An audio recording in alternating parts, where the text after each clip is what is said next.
secretaria ejecutiva de la Coordinadora de Derechos Humanos. Yani, ¿cómo estás? Bienvenida. ¿Ya estamos conectados? Hola Raúl, buenos días. Estamos ¿Qué tal? conectados. Bienvenida. Bueno, lo ha dicho el defensor del pueblo. El defensor del pueblo ha dicho que hay que redefinir. Le ha pedido a Dina Boluarte que redefina el rumbo de los derechos humanos. Lo primero que yo te quería plantear es una pregunta. eh, ¿Qué ha querido decir el defensor del pueblo? Porque nadie lo ha entendido. A ver, en medio de todas nuestras preocupaciones, vamos a ver, fungiendo de intérprete, podría pensar que ha querido referirse a que el Estado peruano redefina más bien su política respecto a los derechos humanos, que hasta ahora ha sido una política que viene siendo observada internacionalmente por los organismos de derechos humanos. Podría pensar que eso ha querido decir. O sea, no se trata de redefinir el derecho en sí, los derechos son los derechos, Sí. ¿no? Podemos hablar de la evolución de los derechos, que siempre obviamente va a ser más favorable a las ciudadanas y ciudadanos, pero cuando se dirige al Estado, redefinir los derechos, yo creo que se refería más bien a redefinir la política que hasta ahora ha tenido el Estado, que es una política represiva, ¿no? La del gobierno peruano, quizás. Sin embargo, pensando en el origen del defensor y las alianzas de las fuerzas políticas que lo han llevado a ese cargo, dudaría de que esa haya sido su intención, ¿no? Entonces, quisiera pensar que fue esa, pero la verdad no estoy muy segura. Ahora, parece ser todo lo contrario, ¿no? Es decir, a ti tú eres una buena persona y te ha ganado la buena fe. Porque claramente el defensor del pueblo comienza su mandato lanzando esta declaración. Pidiéndole a Dina Boluarte que redefine el rumbo de los derechos humanos, Pero cuando los derechos humanos son algo que está, bueno, son tan desafortunadas estas declaraciones que el propio presidente del Consejo de Ministros lo ha aclarado, diciendo, yo no puedo redefinir algo que está definido en la Constitución. ¿Qué quiere decir? Que reinterprete los derechos humanos, que diga que los derechos humanos son una cosa distinta a la que está dicha en la Constitución.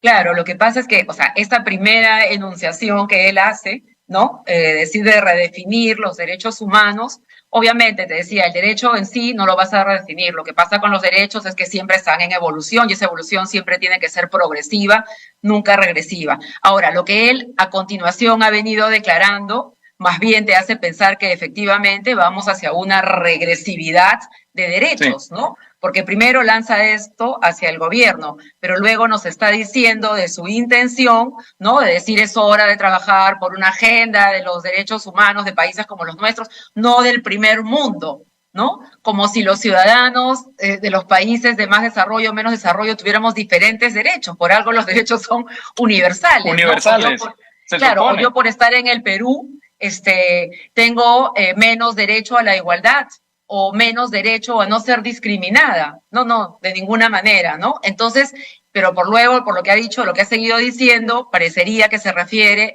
a que temas como los que tienen que ver con la evolución de los derechos, la agenda, la inclusión de mayores sujetos en estos derechos, los avances con los derechos de las personas, de los colectivos TLGBTQ, ¿no? Los derechos de las mujeres, los derechos de pueblos indígenas, el derecho al medio ambiente, el derecho a la paz, ¿no? O sea, todos estos derechos parecería para él que son derechos, pues, postmateriales y que solo deberíamos pensar en un país como el nuestro, porque luego ha hablado del hambre y de la Sí. desnutrición, en que solo vamos a comer, ¿no? Mm. Y eso es peligroso. Ahora, esa es un poco la reiteración de esa vieja frase que dice, pues, esto no es Suiza, ¿no? Más o menos. Es decir, o sea que los derechos de los peruanos efectivamente valen menos que los derechos de un suizo o de alguien del primer mundo por alguna ecuación que yo no termino de entender, ¿no? Porque eso implica que la vida valga menos también, ¿no? Ahora, probablemente la interpretación más precisa de lo que ha venido diciendo el defensor del pueblo no sea que lanzó estas declaraciones para ir en contra de los derechos humanos o para ir a favor de los derechos humanos, sino que no tiene idea de en qué consiste su cargo y qué es lo que ha dicho él mismo y qué son los derechos humanos. Sí, lamentablemente por la forma de la elección, ¿no? El origen que ha tenido esta elección, diríamos que, o sea, no estuvo rodeada obviamente de una elección meritocrática, ¿no? No en vano. Hay 3 medidas cautelares que desde el año pasado hasta este año intentaron paralizar este proceso. 2 veces lo lograron, la tercera ya no, ¿no? Vía una orden judicial. porque la forma en que se estaba llevando adelante el proceso no garantizaba justamente meritocracia, transparencia, participación, ¿no? Entonces, lo que estamos viendo es justamente qué pasa cuando no hay esa meritocracia. Que el señor Sí. puede tener buenas intenciones, pero tampoco tiene ni la formación ni los conocimientos. No puede ser un abogado de cualquier campo, ¿no? Es un abogado formado en el campo de los derechos humanos, con trayectoria en eso, ¿no?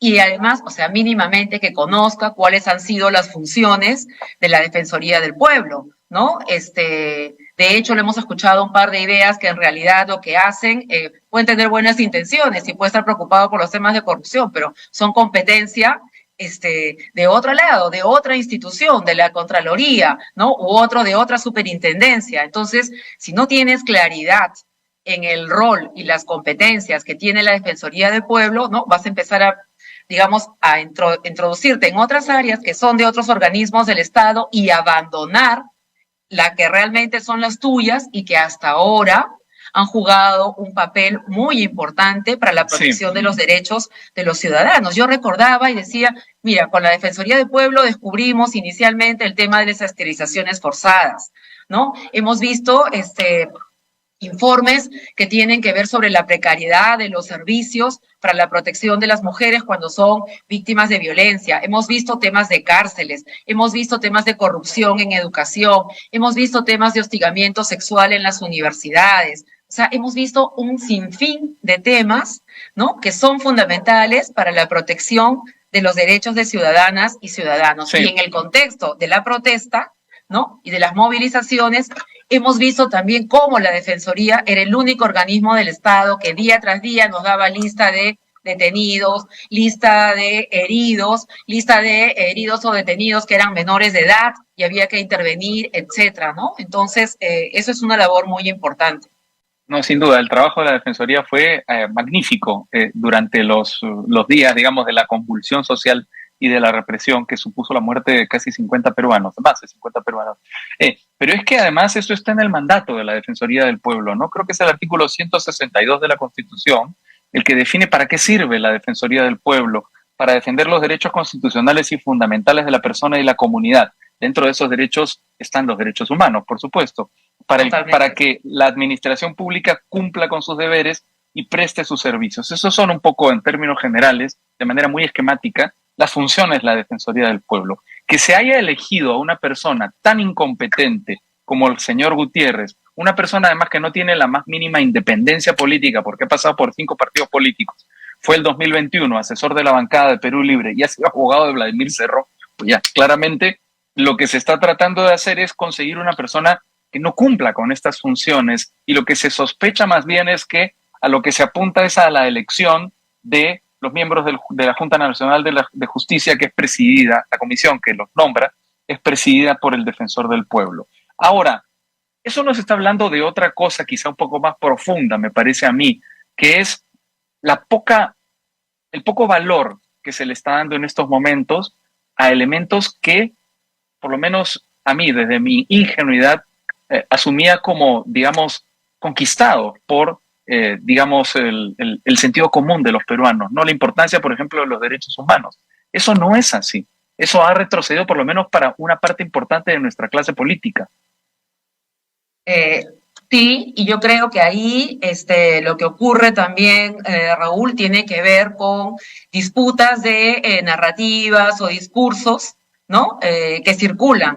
Entonces, ¿quiénes tienen mayor capacidad para hacer que esas narrativas circulen y se vayan posesionando, digamos, como el sentido común, ¿no? Entonces, hay hoy en día toda una estigmatización hacia las defensoras y defensores de derechos humanos que somos, ¿no? Catalogados como terroristas, terrucos, que incluso se nos atribuyen discursos de odio, ¿no? Como si levantar la demanda o la denuncia por un derecho es un discurso de odio, no es un discurso más bien de justicia, ¿no? Si no se acusa de esa manera.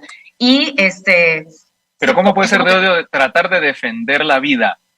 Claro, no, pero además yo, o sea, una de las cosas que digo, incluso habiendo escuchado a familiares de desaparecidos, de personas ejecutadas extrajudicialmente, ¿no? Les escucho más bien un discurso que lo que quieren es justicia, ¿no? No quieren venganza. Incluso yo a veces me sorprendo y siempre digo, me quito el sombrero cuando escucho, por ejemplo, a Charmelí Bustíos, ¿no? La hija de Hugo Bustíos, de este periodista.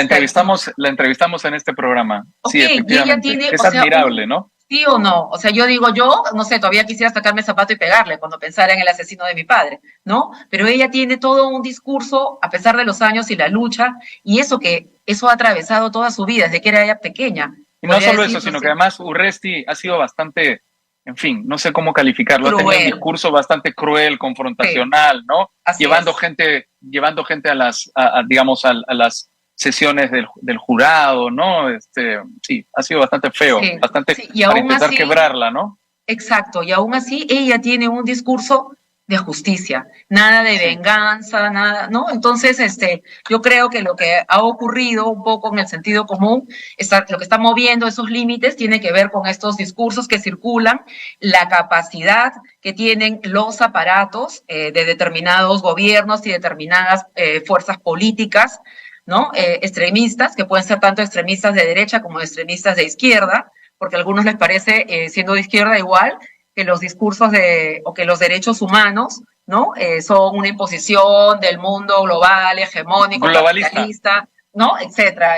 Toda esta teoría que levantan por allí, ¿no? Entonces, tiene que ver, yo creo, con esas cosas, y de hecho lo hemos visto circular también en estos días con la investigación que ha hecho IDL sobre la pestilencia y todos estos grupos, y nos está mostrando cuáles son todas las vinculaciones entre estos grupos violentistas, extremistas, y algunas fuerzas políticas, medios de comunicación, etcétera, ¿no? Ha hecho todo un ecosistema de cómo se mueven, ¿no? Entonces, eso también no está ayudando, y como cereza, hoy en día hemos visto que se ha aprobado una norma, la semana pasada, ¿no? Una ley que está pidiendo que se introduzcan en el currículo nacional de educación básica contenidos que tienen que ver con la historia del terrorismo en el país, etcétera, lo que ya marca una posición, ¿no? Y no toma como referencia de la historia oficial de este país lo que fue el informe de la verdad, ¿no? De la Comisión de la Verdad y Reconciliación, que ese es el relato oficial que tenemos nosotros.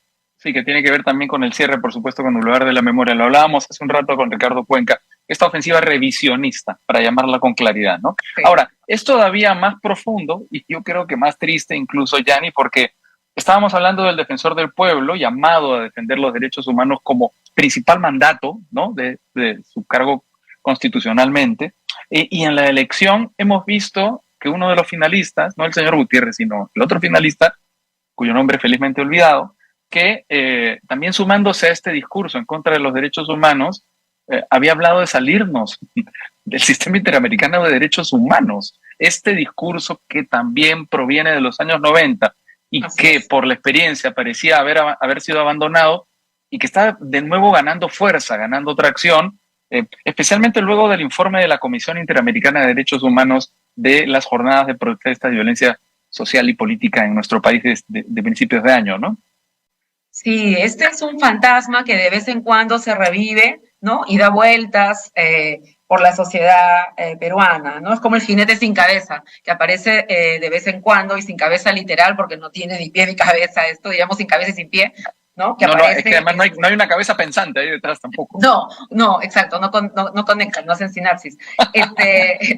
Y claro, o sea, es vender esta idea que los problemas que tenemos los tenemos porque este organismo los dice. O sea, este organismo lo que hace es viene, observa la realidad y emite el informe. O sea, no crea los problemas, no se los inventa, ¿no? Hace una visita al país, la visita in loco en el sitio, ¿no? Y luego, en base a toda una metodología de trabajo, es que elabora ese informe. Pero además, yo digo, si no fuera por la Comisión o la Corte Interamericana, muchísimos de nuestros derechos, y que probablemente la población, la ciudadanía no sabe, hoy en día ya no los tendríamos. ¿Por qué? Porque la Corte y la Comisión han funcionado cuando en tu propio país no encuentras justicia. O sea, la justicia es algo en este país muy ajeno, muy precario, ¿no? Entonces, muchas veces nos vemos en la necesidad de recurrir a esos organismos internacionales en busca de la justicia que no encontramos en nuestro país. Caso de esterilizaciones forzadas, caso de violación, caso de pensionistas, caso de discriminaciones por orientación sexual, ¿no? Casos de detenciones arbitrarias, etcétera. Todas estas cosas han llegado a la Corte. Casos que tienen que ver con el incumplimiento de la ley de cuotas cuando se empezó a aplicar la ley de cuotas en los 2000 y en realidad todos se burlaban de la ley de cuotas, hasta te cambiaban el nombre para hacerte aparecer como mujer y eran varones los candidatos, ¿no? Y se inventaban para contarte, o dejaron de contar y te contaban por aproximación decimal como si fueras papa, camote, etcétera, las mujeres. Entonces, hay un montón, una infinidad de temas que han llegado a la Comisión y la Corte y protegen nuestros derechos. Y estoy segura que mucha gente en la población no conoce que parte de los derechos de los que goza hoy en día los tiene porque la Corte en algún momento se pronunció y ha permitido que el Estado peruano no siga violando esos derechos, ¿no? Entonces, yo creo que más bien debería tener una gratitud hacia este sistema interamericano, ¿no? Protector de los derechos humanos. Ahora, incluso, fíjate, estaba acordándome en los casos de violencia sexual, de violación sexual, y mira, en los 90 me estoy acordando de un caso, el caso MM, que es el primer caso de violencia sexual que llega a la Comisión Interamericana, no a la Corte, y hay ahí una solución amistosa. Pero en virtud de ese caso, se cambiaron varias de las normas procedimentales que en ese momento teníamos en el país, ¿no? Como esa que decía que si la víctima se casaba con el violador quedaba libre, y si era violación en banda, salía toda la banda, ¿no? O sea, cosas tan absurdas como esa han cambiado. Claro, porque en ese momento el bien jurídico tutelado era el honor, no la libertad sexual. Así es, no hablábamos de libertad, hablábamos de honor sexual, ¿no? Exactamente. Ahora, una última pregunta, Yanni, que tiene que ver con parte de esta campaña, con uno de los argumentos que más se repite dentro de esta campaña, que dice que, claro, como estas instituciones del Sistema Interamericano de Derechos Humanos están tomadas por caviares, por rojos y globalistas, básicamente se ataca a gobiernos que no piensan como ellos, como el gobierno de Dina Boluarte, mientras se deja, digamos, libre, no se critica, no se condena a otros gobiernos más cercanos a su palo ideológico como Nicaragua o Venezuela. ¿Qué se puede responder a eso? Sí, nosotros en la Coordinadora Nacional de Derechos Humanos, en nuestros 38 años de vida institucional, hemos condenado todas las violaciones a los derechos humanos, dentro del país, de todos los gobiernos, y fuera del país, igual, ¿no? De los países de la región, hemos mandado cartas, nos hemos plegado a las acciones contra Nicaragua, contra lo de Venezuela, contra lo de Bukele que se está haciendo ahora. Tenemos una activa participación con las organizaciones de los otros países y foros regionales, más bien para demandar este tipo de situaciones. O sea, creo que esa es una acusación que no corresponde. Y yo siempre, por ejemplo, yo soy hija, por decirte, de un aprista, ¿no? Cuando conversaba con mi padre y estaba vivo, yo siempre le preguntaba, ¿por qué ustedes, le decía yo, ¿no? ¿Por qué ustedes, siendo uno de los partidos políticos que ha sufrido en carne propia tanta persecución, ¿no levantan el discurso de derechos humanos, no lo miran como una oportunidad, una potencialidad que realmente les garantizaría a todos y evitaría que nunca alguien más vuelva a ser perseguido, ¿no? Entonces, esta idea absurda también de atribuir que los defensores de derechos humanos solo somos de la izquierda, ¿no? Lo cual es absurdo, no es así, ¿ya? Y tan no es así, mira que ayer, no sé si habrás visto, ha salido un comunicado de un grupo de mujeres, más de 200 mujeres, hemos firmado un comunicado donde dice tejedoras de democracia, y allí hay mujeres de centro, de derecha y de izquierda, ¿no? Y lo que, justamente protestando por lo que ha ocurrido con la Defensoría del Pueblo. Y lo que está en común en este grupo diverso de posiciones partidarias, pero políticamente todas somos defensoras de la democracia, ¿no? Y de la igualdad para las mujeres. Entonces, yo creo que ahí es como una muletilla que se quiere poner para desprestigiar los derechos, haciendo creer que son de una ideología política, que es comunismo, marxismo, etcétera, que tampoco sería malo, pero no es real, pues, ¿no? Sí, y bueno, efectivamente. Yo para terminar eso diría que en lo que se refiere a la Corte, al Sistema Interamericano de Derechos Humanos, ya no se refiere a Nicaragua y Venezuela, porque las críticas y las condenas a Nicaragua y Venezuela hicieron que se salieran del sistema interamericano de derechos humanos. Claro, Bueno, igual han emitido informes sobre ese país cuando por ejemplo, el presidente del Consejo de Ministros dijo, y nunca se han pronunciado por Nicaragua, y nunca se han... Mentira, han hecho informes mentira, país pues. y sumamente duros, ¿no? Entonces, Sí, yo creo que tampoco hay que dejarse engañar, siempre hay que ir a verificar la fuente, porque muchas de las declaraciones de nuestros políticos no se ajustan a la verdad, y muchas veces lo que encontramos es que ni siquiera leen los documentos que de alguna manera pretenden impugnar, ¿no? de acuerdo. Yanni Dador, como siempre, un gusto conversar contigo. Un saludo. Gracias, gracias Raúl.